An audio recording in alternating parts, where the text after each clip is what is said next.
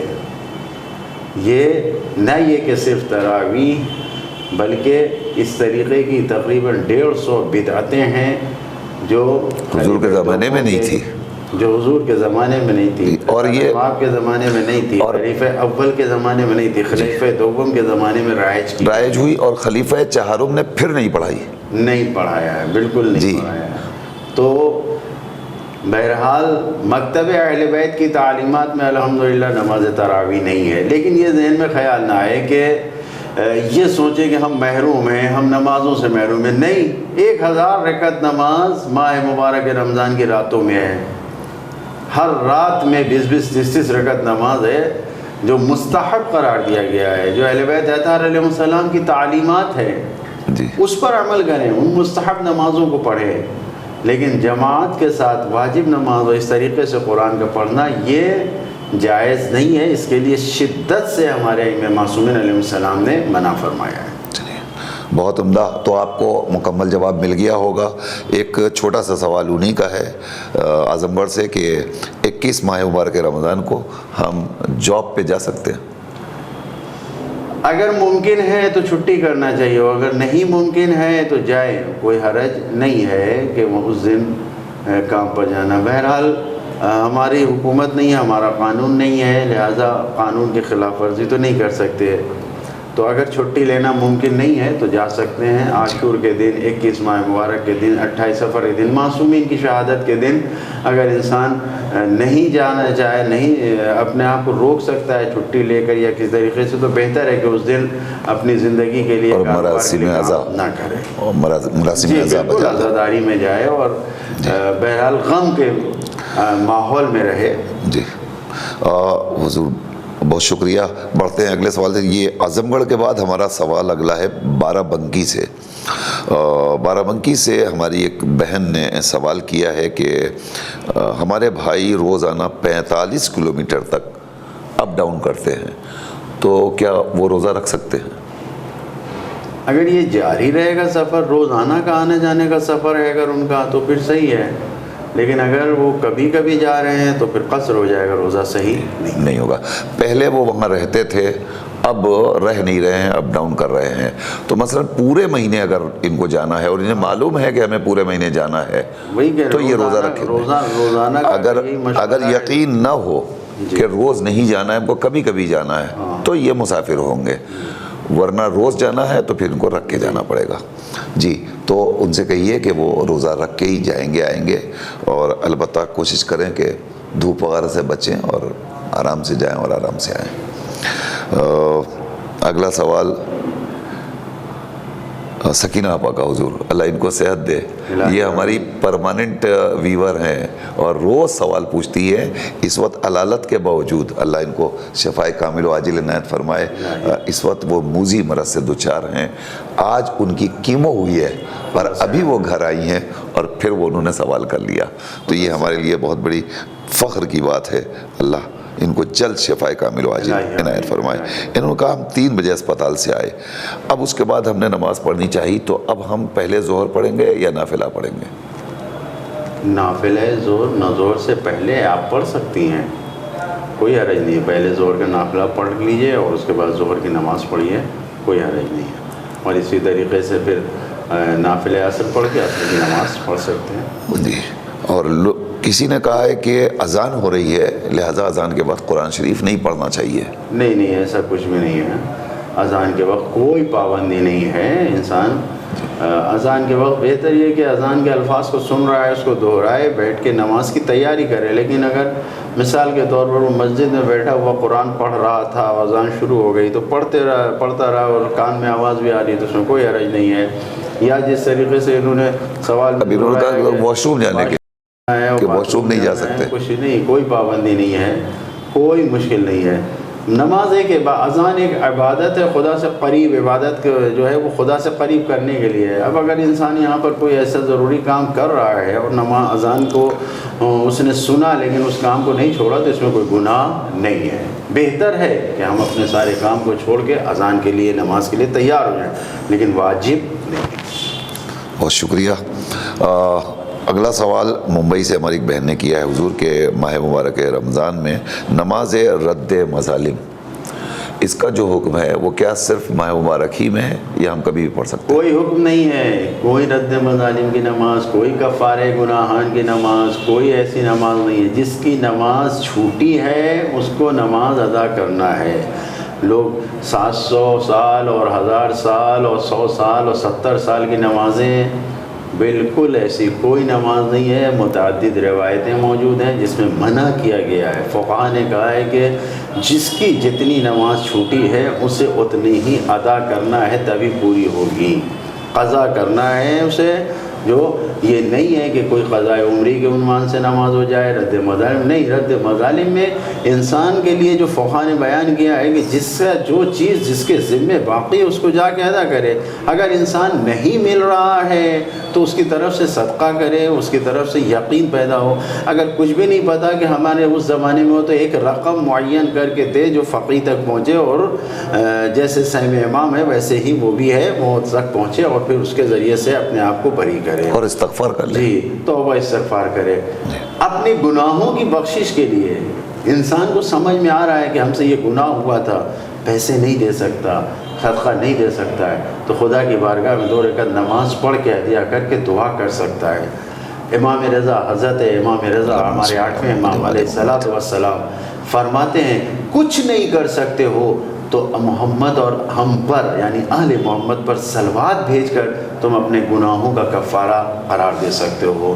لہٰذا کچھ نہیں اگر کر سکتا ہے انسان تو کم سے کم ان کے اوپر صلوات ہی پڑھ کے اپنے گناہوں کا کفارہ قرار دے دیں۔ جزاک اللہ۔ اسی طرح انہوں نے نماز عفو کا ذکر کیا ہے کہ وہ 6 ماہ مبارک رمضان کو نماز عفو ہے۔